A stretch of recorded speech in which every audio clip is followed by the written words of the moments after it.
అనిపించింది.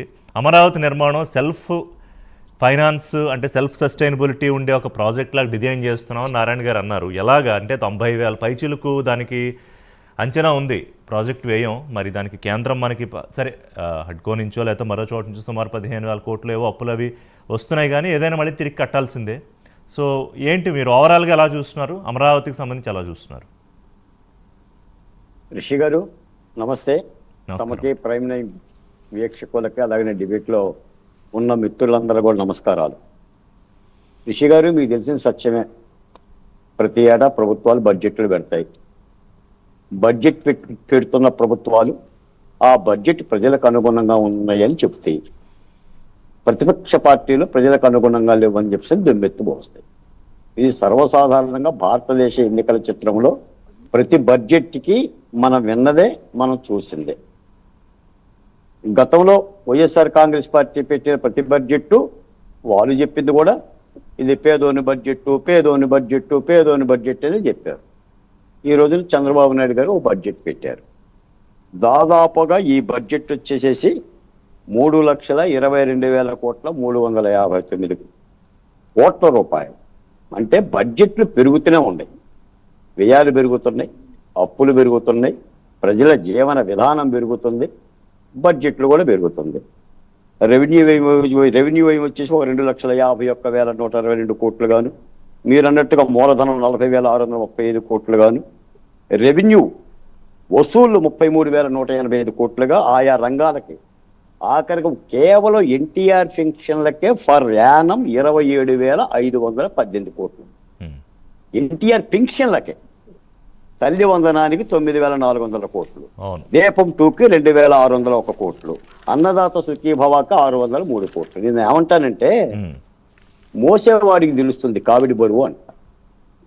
నేను ఒక్క మాట చెప్తాను ఋషి గారు, అన్నమంతా పట్టుకోనక్కర్లా, మెతుకు పట్టుకోండి. ఈ రోజున వైఎస్ఆర్ కాంగ్రెస్ పార్టీ కానీ శేఖర్ రెడ్డి గారు ఏమంటారంటే, ఇది మోసం, ఇది దగ, ఇది నయవంచన అంటారు. సూపర్ 6 పథకాలే బడ్జెట్గా మాట్లాడతారు. ఇందులో సూపర్ 6కి మీరు ఎంత ఇచ్చారు? మిమ్మల్ని గెలిపించిందే సూపర్ 6 కదా. ఇక మీకు అమరావతి అక్కర్లా, పోలవరం అక్కర్లా, ఉద్యోగాలు అక్కర్లా, పరిశ్రమలు అక్కర్లా. మీరు అన్న సూపర్ 6 ఉండే మాకు చాలు. ఎందుకంటే వాళ్ళు ఇచ్చింది అదే. వాళ్ళు తగ్గించినా ఇచ్చినా బటన్ నొక్కింది 34 సార్లు అదే. వాళ్ళకి తెలిసిన విద్య కూడా నొక్కటమే, బటన్ నొక్కుంటూ పోవటమే. సూపర్ 6 సూపర్ అట్రాక్టివ్ చేసి జగన్ నొక్కిన బటన్లు కాదని మీ వైపు వచ్చేలా, కూటమి వైపు వచ్చేలా చేశాయని వైఎస్ఆర్సీపీ వాదన. ఇవాళ మీరు చెప్పినట్టుగా 9, 6, 15 సుమారు 16,000 కోట్ల కేటాయింపులు కనిపిస్తున్నాయి. హామీలు ఇచ్చారు. ఒక్క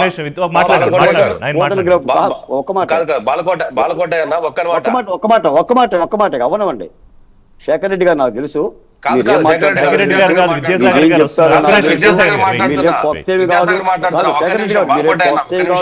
మీతో డిబేట్స్ కొత్త కాదు, మీతో వాదులాడటం కొత్త కాదు. శేఖర్ రెడ్డి గారు కాదు, బాలకోటయ్య గారు, శేఖర్ రెడ్డి గారు కాదు వచ్చింది. పాపం శేఖర్ రెడ్డి గారు కామ్ గా ఉన్నారు. విద్యాసాగర్ గారు wants to make a point. నేను చిన్న కరెక్షన్ బాలకోటయ్య ఏంటంటే, వీళ్ళు పదే సూపర్ 6 గురించి ఎందుకు మాట్లాడుతున్నారు అంటే, కేవలం మీరు ప్రజల్ని మభ్యపెట్టి పాలనలోకి వచ్చారు ఈ పేరు చెప్పి మా మీద వ్యతిరేకత లేదు అని ఎస్టాబ్లిష్ చేసుకోవడానికి ప్రతిసారి ఈ మాట మాట్లాడుతున్నారు వీళ్ళు. రైట్.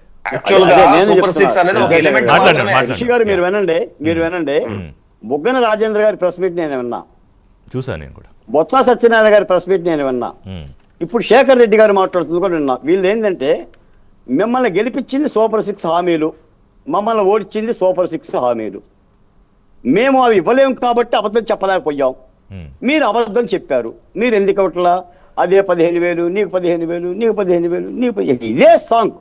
కానీ వైఎస్ఆర్ కాంగ్రెస్ పార్టీని ఓడించింది సూపర్ 6 పథకాలు కావు.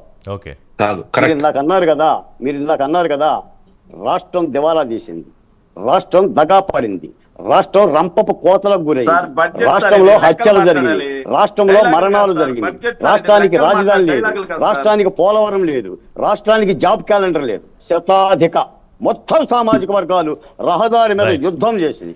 కాబట్టి జీవో నంబర్ తెచ్చారు. అలాంటి ఒక నయానియంత పరిపాలన నిరసనగా ఒక స్వేచ్ఛావాణి కోసం జరిగిన పోరాటంగా రవికిరణ్ వాళ్ళు గారు. సమీక్ష చేసుకుంటే ఏం చెయ్యాలో వైసీపీకి అర్థమవుతుంది. నేను ఒక మాట చెప్తాను సార్. బడ్జెట్ సార్ ఇది. నేను ఒకే ఒక మాట ఋషి గారు, ఒక్క మాట. చంద్రబాబు బడ్జెట్ నాయుడు గారు సార్, మౌనం లెక్కలు చూడండి, మాట్లాడాలి, డైలాగులు అన్నమంతా కాదు సార్, పట్టుకున్నకల్లా ఉపన్యాసం ఒక కాదు గింజ సార్. పట్టుకోండి. లెక్కలు మాట్లాడాలి సార్ ఈ బడ్జెట్ బడ్జెట్ మీద. కానీ సూపర్ సిక్స్ పథకాలు కానీ చంద్రబాబు నాయుడు గారు అమలు చేసే దిశగా అడుగులేస్తున్నాడు తప్ప ప్రజల్లో వంచన చేద్దామనో నయవంచన చేద్దామనే గనక విషయం గనక ఉంటే 1000 రూపాయల పెన్షన్ 4000 రూపాయలు ఎట్ ఏ టైం ఇవ్వడండి.